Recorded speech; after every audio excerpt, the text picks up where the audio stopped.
وقيل للذين اتقوا ماذا أنزل ربكم قالوا خيرا للذين أحسنوا في هذه الدنيا حسنة.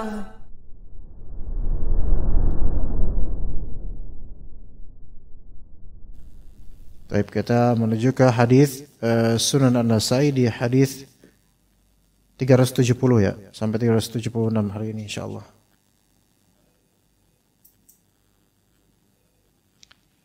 Ini kalau di kajian Anda mesti ada suara-suara sinyal ini Pak ya? Kalau kajian Ustaz lain ada enggak? Anda doang? Hah? Ya. Padahal Khalid udah enggak ada loh di sini kemarin. Anda doang ya Pak ya? Iya. Harap maklum ya. Kita ke hadis berapa tadi? 370. Oke, di bab 9 dari kitab Al-Haid. 70, oke.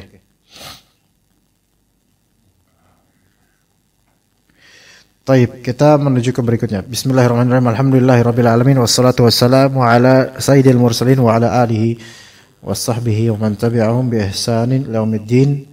Allahumma 'allimna ma yanfa'una wanfa'na bima 'allamtana innaka antal alimul hakim.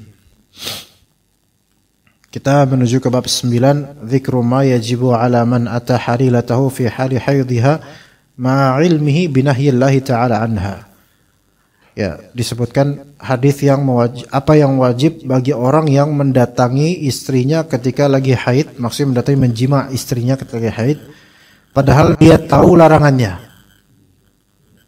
Ya, dia tahu larangannya. Kalau mu'allaf baru masuk Islam, mungkin belum tahu larangan ini gitu loh. Tapi enggak bagi kita misalnya yang udah muslim udah lama atau dari lahir dari keluarga muslim, udah tahu pasti, ya.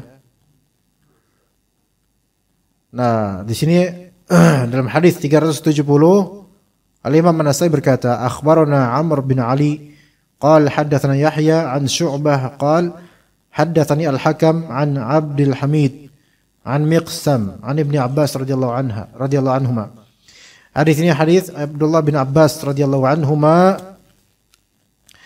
an Nabi sallallahu alaihi wasallam fi ar-rajuli ya'ti imratahu wa hiya haid. Nabi sallallahu alaihi wasallam ditanya tentang seseorang yang mendatangi istrinya, menjima istrinya dalam keadaan haid.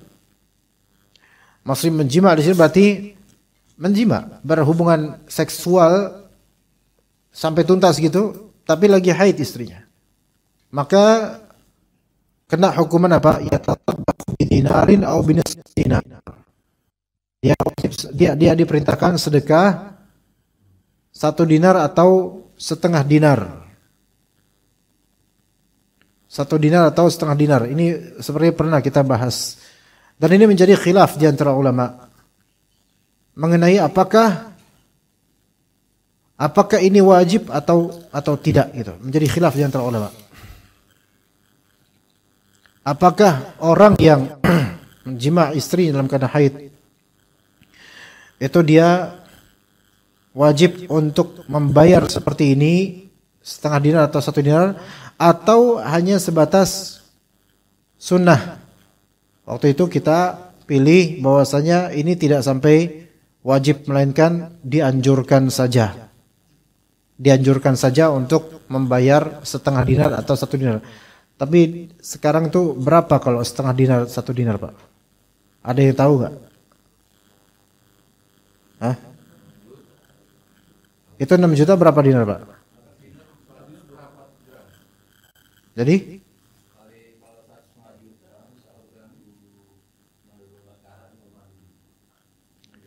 6 jutaan.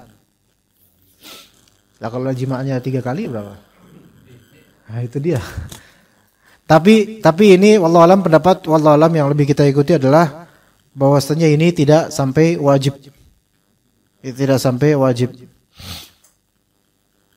Ada juga riwayat begini, dalam riwayat At-Tirmidzi, ya idza kana damman ahmar fa dinar wa idza kana damman asfar fa nisfu dinar.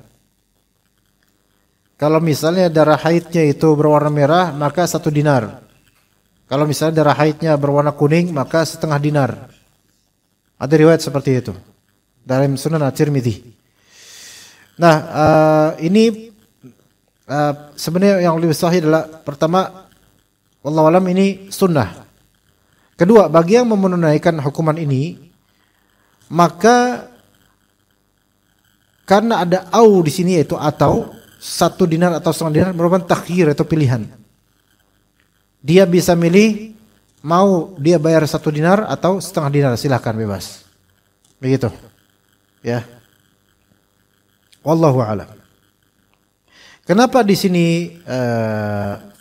sini tidak sampai wajib? Karena hadis ini tidak sahih secara sanad. Ya. Tidak sahih secara sanad. Dia hadis yang mursal, dan kata sebagian ulama di matan hadis ini terjadi ittirab, yaitu keguncangan, karena lafal-lafalnya itu berbeda-beda dan menjadi variasi, dan itu membuat dihukumi guncang, kayak tidak sahih gitu. Ya, jadi wallahu alam, hadis ini hadis yang tidak sahih secara sanad dan juga secara matan dipermasalahkan. Dan ya, kita kalau misalnya pun mau melakukannya, maka itu suatu sunnah dan bukan suatu, atau mustahab dianjurkan dan bukan suatu kewajiban. Wallahu alam. Kita ke bab berikutnya. Bab yang 10, babu mudaja'atil haidhi fi thiyabi haidatiha. Bab tidurnya perempuan haid di pakaian haidnya. Ya, pakaian dia haid. Di sini hadis 371 dengan sanadnya yang cukup panjang. Ya, berujung pada Zainab binti Abi Salamah, bahwasanya Ummu Salamah haddathatha. Ummu Salamah istri Nabi SAW menceritakan kepada Zainab binti Abi Salamah, baina ana muttaji'atun ma'a Rasulillah SAW. Ketika saya sedang berbaring bersama Rasulullah SAW. Ini menunjukkan bahwasanya suami istri bebas untuk melakukan hal, ya, berbaring atau gimana, ya. Maka kemudian fansalaltu, maka ketika aku berbaring, insalaltu di sini, sebentar, sini ana mau nyari juga, ya, itu insalaltu, yaitu saya pergi menyelinap, yaitu ketika lagi berbaring bersama Nabi SAW, rebahan bersama Nabi, menyelinap sebentar. Fa akhadtu thiyaba haidati, maka aku pun kemudian mengambil pakaian khas kalau aku lagi haid, gitu loh. Jadi makna fa akhadtu thiyaba haidati, itu pakaian yang khas. Jadi kalau lagi haid mesti pakai yang itu. Dulu tuh nggak ada soft text dulu ya. Dulu nggak ada soft text. Tadi lagi berbaring dan Ummu Salamah ini lagi haid, maka ini masih pakai pakaian biasa, pakaian normal ketika suci. Maka beliau pun menyelinap sedikit dan ganti pakaian haid. Maka Rasulullah SAW mengatakan, Anafisti itu apakah engkau sudah haid? Maka aku bilang na'am. Iya ya Rasulullah. Fada'ani fattaja'tu ma'ahu fil khamilah. Maka kemudian walaupun tahu aku lagi haid, Rasulullah terus kemudian manggil, ayo sini. Maka kemudian aku pun bersama Rasulullah SAW berbaring fil khamilah. Khamilah yaitu qatifah, yaitu di sebuah selimut, ya, semacam itu. Ya, atau kain. Ya, khamilah itu kain. Maka kata Nabi SAW dalam hadis lain, ta'isa abdud dinar, ta'isa abdud dirham, ta'isa abdul qamisah, ta'isa abdul khamilah, gitu. Ya, khamilah itu maknanya adalah semacam kain, ya. Maka aku pun atau selimut semacam itu. Ya, berkumul daripada khamil, yaitu berkumul. Ya ayuhal muzammil, itu wahai orang-orang yang berselimut. berkumul kan, dalam terjemahan kadang-kadang berkumul gitu kan. Iya, yaitu berselimut menutup mengcoveri diri. Maka beliau pun sama Rasulullah satu selimut gitu. Tidur bareng, ya. Taib, apa faedah yang utama yang sesuai dengan judul bab ini? Bahwasanya boleh bagi seorang perempuan, bahkan bisa menjadi hal yang dianjurkan, untuk mempunyai baju yang khusus dipakai kalau pas lagi haid. Karena ada beberapa faedah. Pertama, karena baju tersebut kemungkinan yang biasa kena najis. Jadi udah pakai itu aja. Kedua, baju itu memberikan isyarat dan tanda untuk suami agar tidak menjima'nya, sehingga tahu dari itu. Ya, karena kalau misalnya pakai baju biasa, kadang suami lagi mungkin membara nafsunya, kemudian dijima' tanpa dia sebelumnya tahu bahwa dia sedang ini. Ya begitu, sedang haid. Namun di zaman ketika itu memang karena tidak ada softex, sehingga darah haid itu kadang-kadang tetap kena dengan pakaian yang dipakai oleh si perempuan yang haid ini. Ya. Jadi karena itu pakaian sudah biasa kena darah, biasa kena najis, maka udah pakai itu aja. Nah begitu. Makanya ketika Ummu Salamah menyelinap kemudian ganti pakaian, pakai pakaian yang biasa dipakai haid, Nabi langsung nanya, Anafisti, oh kamu lagi haid ya? Tahu dari mana itu? Pakaian. Ini kan pakaian yang biasa dipakai pas lagi haid gitu. Oke. Taib. Itu bab yang tadi. Bab berikutnya yang 11, babu naumir rajuli ma'a halilatihi fi syi'aril wahidi wa hiya haid. Ya, bab tidurnya seorang suami, seorang pria bersama dengan halilahnya, istrinya, fi syi'ar al-wahid, di satu selimut, ya, dan dalam keadaan dia sedang haid. Kemudian kata An-Nasai rahimahullah, akhbarana Muhammad bin Muthanna qala hadatsana Yahya an Jabir bin Subh qala sami'tu Khillasan yuhaddits an Aisyah radhiyallahu anha. Ini hadis Aisyah radhiyallahu anha, kuntu ana wa Rasulullah sallallahu alaihi wasallam nabitu fi syi'aril wahid wa ana tamitun haidun. Saya waktu itu bersama Rasulullah SAW bermalam di satu satu inian syiar, satu selimut, bermalam di satu selimut, dan aku saat itu sedang haid, sedang ada halangan. Ya, ini juga menunjukkan bahwa saya boleh tidur bareng dengan perempuan yang sedang haid, tidak seperti orang Yahudi, ya. Fa in asabahu minni syai' ghassala makanahu lam ya'duh wa shalla fihi. Kalau misalnya ada sesuatu yang najis dari darahku terkena dengan Nabi SAW, maka beliau akan mencuci bagian yang kena itu, ya. Namun cuci biasa aja gitu. Cuci biasa. Maksudnya nyuci bagian biasa. Nah, tidak berlebihan mencucinya, dan beliau sholat dengan bekas yang dia cuci itu. Ya. Thumma ya'ud, kemudian beliau kembali.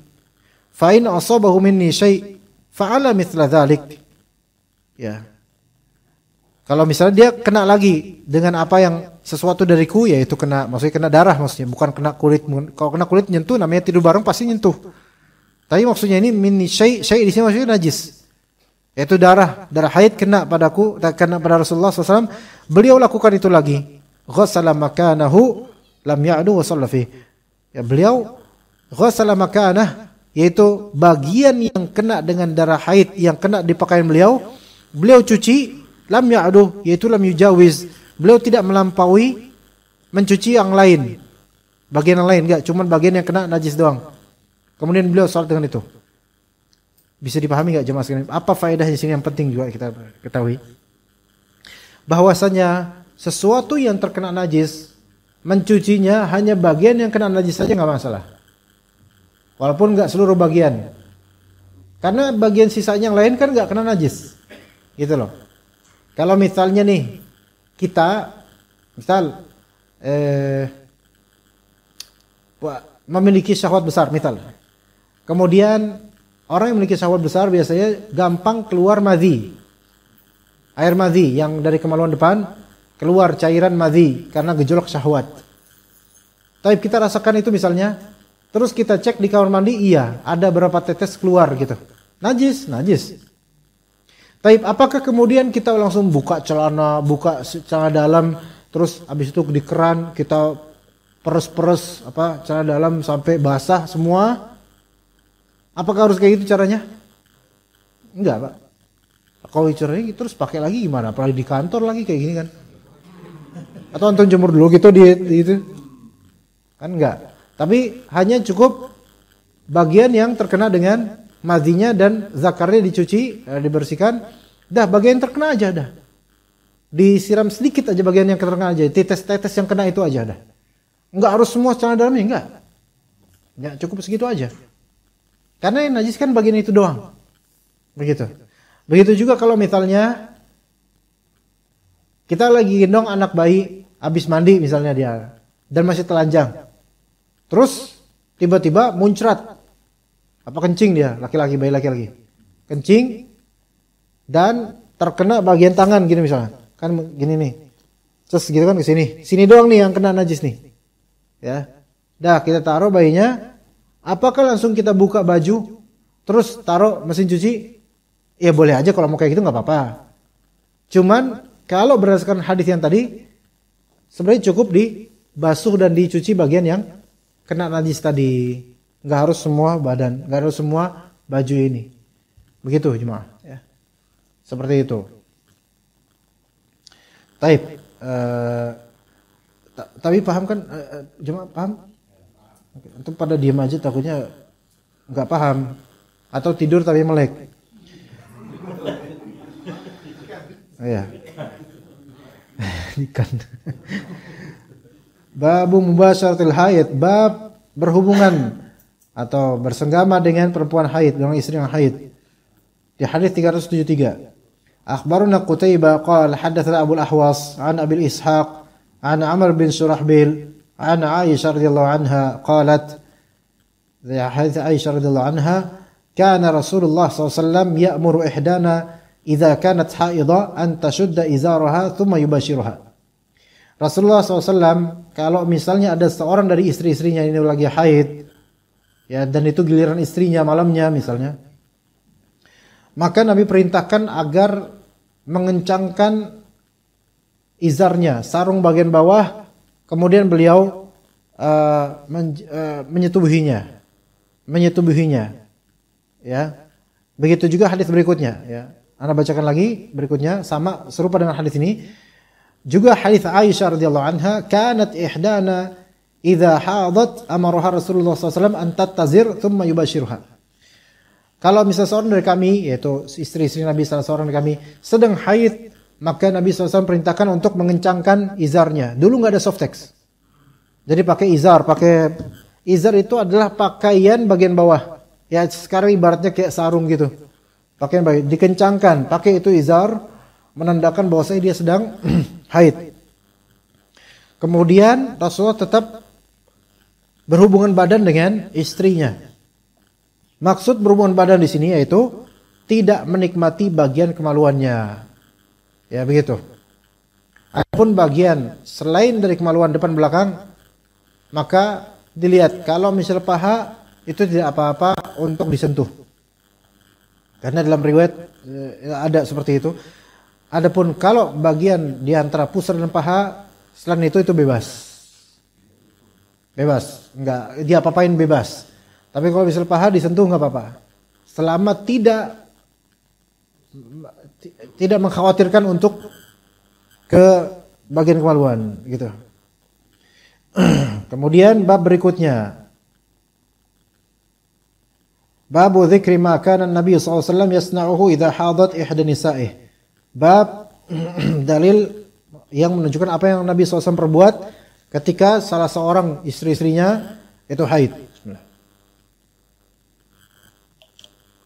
Dengan sanadnya dari Jumai' bin Umair. Dakhaltu ala Aisyah ma'a ummi wa khalati. Saya masuk menemui Aisyah radhiyallahu anha bersama dengan ibu saya dan bibi saya. Ini udah Nabi SAW udah wafat. Jumai bin Umair bukan mahram bagi Aisyah. Oke. Jumai bin Umair bukan mahram bagi Aisyah. Namun Jumai bin Umair ini ke rumah Aisyah bareng dengan ibunya dan bibinya dari ibu, yaitu saudarinya ibunya. Bisa dipahami? Jadi enggak sendirian kemudian keluar Aisyah sendirian, enggak. Jumai bin Umair sama siapa? Sama ibu kandungnya dan bibi, yaitu adik dari ibu kandungnya. Ibu kandung mahram jelas ya. Bibi dari ibu ya mahram juga. Nah, apa hukum yang terbit dari sini, Jemaah? Misal di rumah antum ada pembantu perempuan. Oke. Ada pembantu perempuan. Di situ di rumah antum ada ibu antum, misal. Ada ibu antum. Dan ada pembantu perempuan. Boleh enggak di sini? Boleh enggak, Pak? Emang boleh apa nih maksudnya? Enggak tahu juga boleh apa ya. Boleh, kenapa begitu? Karena antum ada temannya itu mahram antum, ibu antum. Gitu ya? Ya. Itu enggak apa-apa itu. Ya. Nah, sekarang kalau misalnya antum ke rumahnya pembantu atau antum di rumah sendirian. Lalu datang pembantu beserta ibu kandungnya. Sudah datang. Boleh enggak? Enggak boleh. Nah, di sini bisa dipahami ya bedanya. Karena antum enggak ada mahram di sini, enggak ada siapa-siapa. Ya begitu. Jadi fitnah nanti. Baik. Antum di rumah sendirian, enggak ada istri, enggak ada ibu, enggak ada siapa. Pembantu perempuan datang. Kemudian ama ibunya datang. Antum keluar, terus pembantu sama ibunya masuk ke rumah. Terus ngunci rumah dari dalam, boleh enggak? Hah? Kok Anda enggak boleh, Pak? Karena itu rumah Anda, masa dikunci dari dalam? Mikir-mikir dari tadi, jangan-jangan jebakan.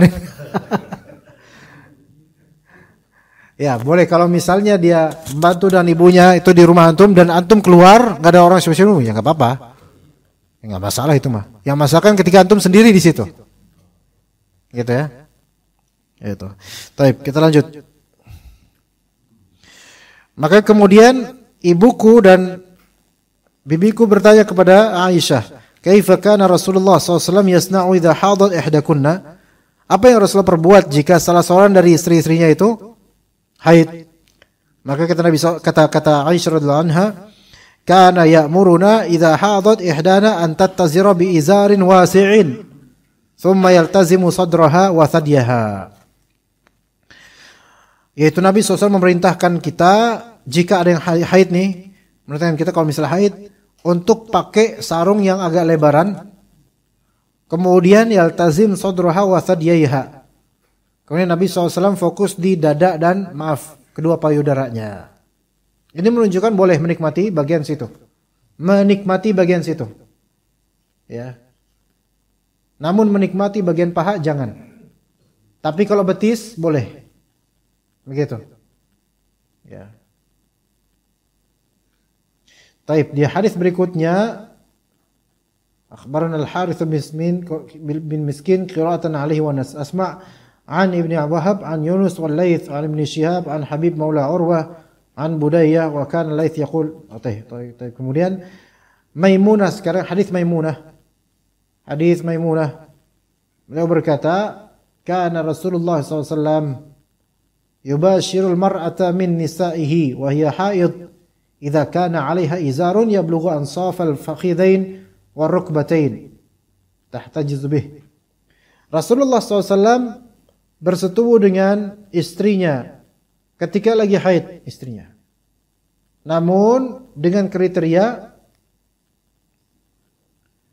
istrinya itu pakai izar, pakaian bawah atau sarung bagian bawah, sarung untuk menutupi bagian bawah tubuhnya, yang sarung itu sampai ke separuh dari atau setengah tengah-tengah fakhidain, yaitu kedua paha.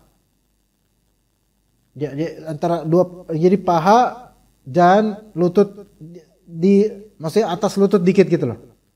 Dari ketutupan bagian sini. Ya. Untuk ditutupi bagian paha bagian atas. Gitu loh. Ini juga menunjukkan wallahu alam bahwasanya untuk menyentuh paha saja enggak apa-apa selama tidak pakai syahwat untuk paha itu. Tapi kalau pakai syahwat karena ini berpotensi menuju ke kemaluan maka jangan. Ya begitu, wallahu alam. Jadi antara lutut sampai kaki ujung dan pusar sampai atas itu semua boleh dinikmati bagaimanapun. Tapi untuk bagian kemaluan itu jelas haram dan bagian paha hindari kalau bisa. Begitu, wallahu alam. Jadi untuk hadis berikutnya 377 itu insyaallah pada pertemuan mendatang. Pada ini ditulis 377 ya nanti mulainya insyaallah. Ditulis di HP aja di WhatsApp Anda langsung biar nanti langsung Anda dapat clue mulai dari mana. Oke, jadi kita cukup untuk materi sampai sini insyaallah. Jika ada pertanyaan dipersilahkan jemaah atau sudah puas mungkin. Ya Pak dosen, ya silakan. Waalaikumsalam warahmatullahi wabarakatuh.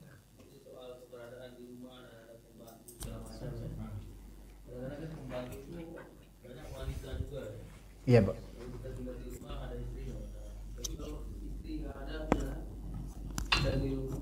Kalau tidak seruangan, ya, dan tidak menimbulkan fitnah nggak apa-apa Pak. Kalau misalnya beda lantai misalnya. Tapi satu rumah nggak apa-apa. Iya. Tapi tergantung dekorasi rumah Pak ya. Oh. Karena rumah beda-beda. Kalau rumah besar dan masih terhalang dengan beberapa tembok itu nggak masalah. Nggak apa-apa walaupun katakanlah hanya dia dan kita gitu ya. Iya, tapi tergantung rumahnya pokoknya Pak. Saya nggak bisa mengatakan gini kan rumahnya beda-beda gitu. Di sini dilihat kalau dia terhalang beberapa tembok dan kemungkinan sangat kecil untuk fitnah, maka nggak apa-apa. Begitu. Itu difatwakan oleh beberapa masyayikh yang ana lupa siapa masyayikhnya. Kalau misalnya memang jadi istilah satu rumah itu kan istilah yang masih ada beberapa kemungkinan gitu kan Pak. Yaitu bisa aja rumahnya luas atau bisa aja dia hanya fokus di gudang atau dia fokus di ruang tamu sementara si suami ini atau laki-laki ini hanya fokus di ruangan tertentu atau rumah itu misalnya tingkat. Nah, ini enggak masalah gitu. Seperti itu Pak, ya. Walaupun dia kerjaannya macam-macam sebenarnya, walaupun bertingkat dia kerjaannya macam-macam. Itu bisa diatur, itu aturable Pak. Oh, iya. Jadi ketika suami sendiri berikan order ke beliau, ke pembantu misalnya, kamu tolong jangan ke bagian sini karena saya akan lewat situ gitu, itu nggak apa-apa. Sama seperti istri terus ada tukang-tukang ya, bangunan atau mungkin dia bersihin AC atau gimana, itu nggak apa-apa, cuman diatur lagi gimana nanti settingannya gitu. Ya. Hanya ketika memang mau disetting gimana pun itu tetap menggunakan fitnah, itu nggak boleh kalau itu. Fitnah ini maksud baik fitnah dari orangnya di situ atau fitnah yang dimaksud adalah fitnah yang tetangga misalnya. Nah, ini semua dipertimbangkan.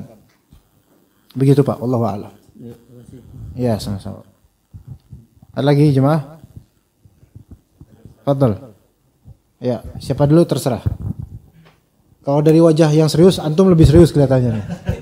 Kayak anak lihat antum dari tadi emosi aja kelihatannya, ada apa? Hah? Iya. Ustaz, dengan zaman yang Ustaz ceritakan itu tentang apa kemungkaran. Zaman sekarang ini maksudnya? Yang Ustaz ceritakan tuh yang mana ya? Tadi yang banyak kemungkaran yang saat ini ataupun yang lagi viral-viral itu konser-konser di pesantren ataupun gimana sikap kita tuh, apakah kita nuntut ilmu aja nggak usah tahzir mereka ataupun bid'ah pada bermunculan musik di pesantren misalnya gitu. Ya. Wallahu a'lam. Ya. Baik.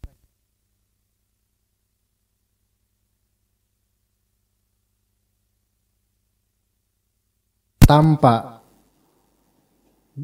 maksudnya mereka sengaja menampakkan kemungkaran itu, harus ada yang nahi munkar, minimal ada yang mentahdzir, ada yang menyatakan ini salah gitu loh. Harus ada. Karena kalau nggak ada itu khawatirnya azabnya itu bisa menyeluruh gitu loh. Harus ada. Harus ada walaupun bukan kita. Kalau kita mau berkontribusi, jazakumullah khairan. Hanya harus dengan apa? Pertama ilmu. Kedua dengan hikmah. Kalau kita hanya kontribusi mencelak saja, anak khawatirnya jadi blunder nanti. Tapi kalau emang kita udah siap, ada ilmunya, ada dalilnya, walaupun hanya sebatas ini haram dalil, dah gitu dong. Dah. Tanpa kita nguasain sanad hadis, nguasain usul fikihnya, nggak harus, itu nggak wajib. Untuk nahi munkar itu nggak harus sampai segitunya. Maka harus ada yang gitu. Kalau kita mau kontribusi minimal di keluarga kita, di grup WhatsApp keluarga atau grup WhatsApp RW, dan hikmah bijaksana, maka fadl. Itu jazakallahu khair. Nah begitu. Dan syarat ketiga, pengingkaran kemungkaran ini tidak melahirkan kemungkaran yang semisal atau yang lebih buruk lagi. Misal, kalau kita ingkari kemungkaran ini, misal di grup WhatsApp, maka kemudian akan timbul nanti ghibah dari orang-orang. Kalau antum tahu akan itu yang terjadi, maka mendingan antum diam dulu dah. Atau kemungkaran yang lebih misalnya. Antum akan dilawan, kemudian nanti kontribusi antum di masjid itu akan dimatikan oleh DKM dan seterusnya. Maka mempertimbangkan ini jangan dulu deh. Jadi semua ada pertimbangan juga. Ya. Tapi kalau itu udah terlanjur viral di sini karena kemungkaran ini memang sengaja oleh pelakunya untuk diviralkan atau disengaja dizahirkan. Maka harus ada, wajib, fardu kifayah untuk mengingkarinya. Harus ada, kalau nggak ada malah dosa semua kita. Gitu. Begitu, ya begitu Pak. Nggak boleh di sini kemudian karena udah terlanjur banyak kemungkaran, udah biarin aja, nggak bisa gitu. Harus ada yang mengingatkan terus dan terus gitu. Gitu, Allah a'lam. Silakan Pak. Waalaikumsalam warahmatullahi wabarakatuh. Ya.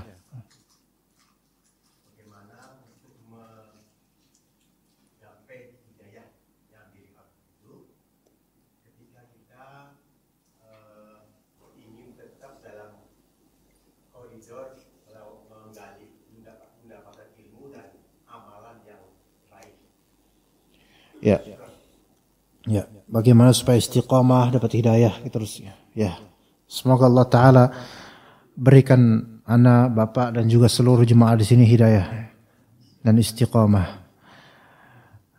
Caranya kita lihat Pak, pertama iyyaka na'budu. Kedua iyyaka nasta'in. Ketiga siratal ladzina an'amta 'alaihim. Keempat, ghairil maghdubi alaihim waladdallin. Itu caranya. Jadi Al-Fatihah itu. Pertama, iyyaka na'budu. Ya perlu dijelaskan. Jadi supaya jelas. Jadi jangan nanti kalau Bapak ditanya sama orang, gimana Pak ya supaya dapat hidayah? Lalu iyyaka na'budu. Kedua, iyyaka nasta'in. Orang enggak paham apa iyyaka na'budu artinya. Bertauhid. Kalau beramal itu pakai tauhid gitu. Supaya kita bisa dapat hidayah terus. Karena orang yang beramal terus nggak pakai tauhid, ria, pamer atau apa, itu ditelantarkan oleh Allah. Nggak ada, yang tadi dapat hidayah malah nggak ada hidayah jadinya. Jadi harus dengan tauhid. Karena keikhlasan itu akan menimbulkan keikhlasan berikutnya. Gitu. Ya. Sementara jika seseorang yang tadi dapat hidayah terus dia nggak ikhlas, walaupun amalannya itu benar kelihatannya, tapi nggak ikhlas, dia akan dihilangkan dari hidayah itu. Auzubillahi min dzalik. Ya. Dan ikhlas itu bagi yang merasakan nikmatnya itu mencandukan sebenarnya dan membuat kangen ikhlas itu. Ya, kalau kita berada dalam kegelapan ria, sebenarnya kita tuh kangen untuk ikhlas. Karena ria itu meletihkan, Pak. Karena ria itu meletihkan. Gimana enggak letih? Kita harus caper sama makhluk yang belum tentu memperhatikan kita. Sementara kalau kita ikhlas, kita caper dengan Khalik yang selalu melihat kita. Jadi nggak capek ikhlas itu. Yang capek itu ria malah. Kita harus perform. Iya, harus jaga image ke orang-orang dan belum tentu mereka perhatian sama kita dan kalaupun mereka lihat belum tentu juga mereka memuji kita dan kita cari pujian mereka. Capek. Jadi nggak dapat hidayah orang yang ria itu. Dari ikhlas. Iyyaka na'budu, kepada Engkaulah kami menyembah, berarti ikhlas. Kedua, supaya kita tetap dalam koridor amal soleh. Iyyaka nasta'in, doa. Selalu minta sama Allah. Selalu berdoa. Karena doa adalah amalan yang punya posisi penting di hadapan Allah Azza wa Jalla. Allah Ta'ala membenci orang yang sombong dengan tidak mau doa padanya. Kalau iyyaka na'budu itu lawannya adalah riya, iyyaka nasta'in lawannya adalah ujub. Ya, iyyaka na'budu lawannya riya, iyyaka nasta'in lawannya ujub. Karena orang yang ujub itu malas doa. Dia ngira dia bisa melakukan sendiri tanpa bimbingan Allah. Gitu ya. Apalagi kalau orang udah memblending antara ujub sama riya, ini udah hopeless nih, susah ini. Udah sombong, pamer lah, ya emang semua pamer gitu. Gitu. Orang ujub memang susah ikhlasnya, Pak. Ya. Dan yang riya itu kadang-kadang atau seringkali berujung ke ujub. Taib. Jadi itu orang riya nggak bisa istiqomah. Orang ujub pun kalau istiqomah itu istiqomahnya karena ngandelin diri sendiri, karena sombongnya dia. Dan itu penyiksaan untuk diri sendiri. Nah, yang ketiga, kunci ketiga yaitu siratal ladzina an'amta 'alaihim, yaitu mengikuti sunnah. Mengikuti sunnah dan bergaul dengan orang-orang yang mengikuti sunnah itu. Orang bertauhid mengikuti sunnah. Siratal ladzina an'amta 'alaihim. Jalannya orang-orang yang engkau beri kenikmatan. Itu ikuti sunnah Nabi SAW karena Nabi diberi kenikmatan oleh Allah berupa wahyu. Dan juga jalannya para pengikut Nabi SAW ittiba' Rasul. Mengikuti Rasulullah SAW. Ikut mereka, bareng sama mereka. Wasbir nafsaka ma'al ladzina da'una rabbahum bil ghadati wal 'ashyi yuriduna wajhah. Sabarkanlah dirimu tetap bersama dengan orang-orang yang selalu beribadah pada Allah Azza wa Jalla dan mereka ikhlas dalam ibadahnya. Sabar sama mereka. Gitu. Oke, ikhwan yang sunnah, Masya Allah. Itu kita punya teman ikhwan sunnah itu beda. Ngajak kita ke kebaikan. Ya masing-masing punya kekurangan, tetapi nikmat berteman dengan orang-orang yang memang mencari akhirat. Itu bisa membuat kita istiqomah tuh. Nah, lawannya yaitu yang keempat, ghairil maghdubi alaihim waladdallin. Jangan ikuti lawannya para rasul. Jangan ikuti Yahudi, jangan ikuti Nasrani. Jangan menyerupai diri dengan mereka dari segi pakaian, fashion, lifestyle, dan seterusnya. Sekaligus jangan juga bersahabat dengan mereka. Gitu. Orang yang dimurkai dan orang yang sesat, jangan bersahabat dengan mereka. Kalau kita dengan PD memblending, gak apa-apa, saya mah bersahabat sama siapa aja. Sama orang sunnah, sama orang alim, insya Allah saya bersahabat. Tapi ya saya juga bersahabat juga setelah sama Pak pembajak, komplotan ini, ya gak apa-apa lah. Insya Allah gak apa-apa, biar cakrawala saya luas, oke. Tapi kalau sampean nanti menyimpang, ya jangan saling siapa-siapa. Misalnya antum normal, ya, namun bergaul juga Pak dengan yang orientasi seksualnya kesesama. Ini anak harus hati-hati nih karena YouTube anak pernah seminggu di ban gara-gara ngomongin itu. Ya jadi antum juga jangan ngomong nanti kerekam soalnya. Iya antum mau saya blek gitu kan. Kena anak seminggu lagi di ban. Sekali lagi nih kalau sekali lagi anak kena kayak gini tuh Pak. Itu diblokir samanya Pak. Jadi waspada ini. Udahlah tema lain aja kita angkat lah. Iya rugi Pak. Ada udah 5.000 video lebih Pak soalnya. Iya. Kalau kena ban nggak apa-apa sih. Qadarullah ya. Ya terima aja lah. Ya. Ya begitu. Jadi kalau kita malah bergaul sama orang-orang seperti itu dengan anggapan kita bisa lah nanti insya Allah nggak apa-apa gitu kan sama-sama manusia. Ya. Kalau gitu nanti khawatir kalau antum terjerumus jangan salahin siapa-siapa. Bersahabat ya, bukan mendakwahi ya, bersahabat dengan mereka jangan. Ya begitu. Kata Nabi SAW, al-mar'u ala dini khalilih. Seseorang itu sesuai dengan keagamaan orang paling yang dia sukai, yang paling dia dekati. Nah, itu bahaya ya. Berpengaruh. Kata para orang Arab juga bilang as-sahibu sahib. Sahib itu sahib, yaitu sahib itu menyeret. Teman itu nyeret. Teman itu nyeret. Kalau ya temen itu nyeret, ya. Kalau temennya bahlul, ya keseret kita ke bahlulan. Ya. Ada beberapa kiai aswaja bilang ini. Musuh yang cerdas itu lebih saya sukai daripada, itu kan ada slogan gitu, musuh yang cerdas lebih saya sukai daripada teman yang bodoh gitu kan. Nah, ada kiai namanya kalau nggak salah Ma'ruf Khazin atau siapa gitu. Di beliau ngomong gitu. Itu Ma'ruf Khazin itu pernah ana bantah sekitar 12 tahun lalu. Ya, 2013 atau sekitar itu. Tentang masalah syubhatnya beliau. Namun belakangan ini beliau memberikan statement karena bersyukur dan belajar dari adanya Wahabi di Indonesia. Karena dengan adanya Wahabi sebenarnya, jadi kita yang tadinya dulu taklid sama fikih terus hanya membuta pada kiai itu sekarang mulai belajar hadis. Gara-gara Wahabi ini mereka. Jasanya mereka tuh besar buat kita gitu sebenarnya. Gitu. Iya. Harus sebenarnya sudah bilang bagi saya itu musuh yang pinter itu lebih baik daripada teman yang bodoh. Coba teman-teman kita kalau misalnya ngaji, ngaji paling cuman membuta sama kiainya, cuman gitu doang ngajinya. Ya bodoh-bodoh aja dari dulu sampai sekarang. Ya kita lihat juga Pak pengajian. Coba Rabu siang, emak-emak pengajian coba lihat.